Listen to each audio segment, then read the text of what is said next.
รายการติดตามท่านเหตุการณ์กับข้าพเจ้าฮันเล่เท่เสมอเนาะครับผู้ชมสุดรักของพวกเขาขอบใจแล้วกันอีกทีหนึ่งเนาะกับเพิ่นอย่ามองกาไม่มานเตะกระโตขนาดไม่มานยังเตะกระโตนักกีฬาทีมชาติซิบบินออกนอกอวกาศพุ่นมาบินออกนอกอวกาศไปเลยบัดนี้เขาสิไปเที่ยวอวกาศต้องไปนาซาเนาะมีแต่ว่าท้าอย่ามองตรงนี้แล้วก็บินออกนอกอวกาศไปเลยเนาะโอเคหลายมื้อที่ผ่านมาเนาะเป็นประเด็นฮ้อนประเด็นถกเถียงกัน เกี่ยวกับเรื่องที่เน็ตไอดอลคนดังคนหนึ่งเพิ่นบอกให้เอามือจุ่มน้ำแล้วแง่ใส่หูไฟพลังงานจะก่อเกิดว่ากันมาเท่านั้นมื้อนี้ทางทีมงานเขาก็บ่รอซ่าเนาะฮีบฟ้าวเชิญเพิ่นมาให้สัมภาษณ์ถึงข้อเท็จจริงพบกับตัวจริงของเราได้กันเลยเนาะขั้วหลวงลวงซุปไฟเนาะสบายดีโอ้ยคิ้ววันนั้นลูกปีให้แต่งหน้าให้เนาะโอ้ตายแล้วคนบ้าคนดีเขามาสัมภาษณ์วันนี้สบายดีที่นึงน้องกับขั้วหลวงเนาะอยากถามที่ไปที่มาเป็นเท่าไหร่ขั้วหลวงคือว่าบอกข้าเจ้าไปเอามือจุ่มน้ำแล้วไปแย่ใส่หูไฟบอกได้บ่เนาะวลิงบอกว่าลองเอามือของตัวเองไปเปียกน้ำแล้วไปจุ่มใส่ในไฟเนาะบอกทุกคนหูบ่ว่าคนเรามันมีพลังกายพลังจิตถ้าอยากรู้ว่ามีหรือบ่มีเราต้องเอามือเฮาจุ่มน้ำแล้วตกสายไฟจกในหูไฟจกในหูไฟแล้วมันจะเกิดให้มีพลังขึ้นมาเอาว่าชื่อเขาสิบ่ตายมาไฟสิบ่สดเท่ามั้ยแต่อย่าลืมว่าต้องมีหมู่ผู้หนึ่งอยู่นะเพื่อจะได้ถีบเฮา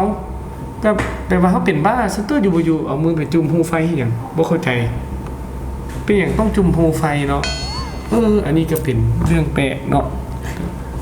จักจังได๋เนาะแล้ววันนี้ทางทีมงานได้ถามเป็นว่าขั้วหลวงเคยเฮ็ดเองบ่เนาะขั้วหลวงเคยเฮ็ดเองบ่ที่ว่าเอามือจุ่มหูไฟแล้วก็ทีมงานได้ถามมาถ้าว่าตัวนี้สำเร็จแล้วขั้วหลวงมีแผนบ่ว่าที่จะเอามือน่ะเวลาฟ้าห้องแห้งแล้วไปยืนล่อไฟฟ้าแล้วให้มันพาลงมาเอาลงมาเลยแม่ลงมาเอาเลยแม่ทีมงานไปกันใหญ่ละดมกาวลงมาเลยแม่อ้าวเป็นไทยนี่ลงมาเลยแม่เอาแล้วนี่เป็นไทยอีกแล้วมาดิ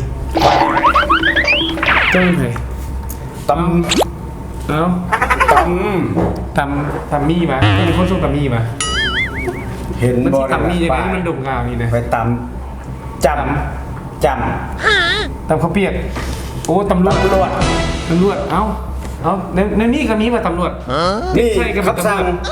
ให้มาจับนั่งหลวงขวดเอาเลยเชี่ยอย่างนี้เลยเอาไปก่อนไหมเอาไปก่อนตายแล้วเพราะว่ามันเอาคนดีมาสัมภาษณ์มันโอ้เอามาให้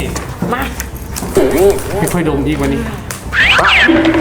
มันจะใครตำรวจบ่เต็มหรือว่ามันบ่เต็มเนาะก็คือว่าเมากาวเนาะก็บ่ได้อย่างอีกแล้วกับรายการของพวกเฮาเนาะที่ว่าดมกาวเอาซื่อๆที่ว่าผู้ใดใช้วิจารณญาณเนาะในการฟังเนาะเพราะว่าผู้ใดอยากแง่ก็แง่เด้อสำหรับพิธีกรคือสิบ่แง่นำเนาะก็สิบ่ได้หยังตามเคยเนาะแบบเก่าพบกันใหม่ข้างหน้า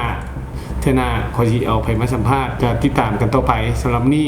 รายการติดตามท่านเหตุการณ์ขอกล่าวเข้ามาสบายดีเนาะกล่าว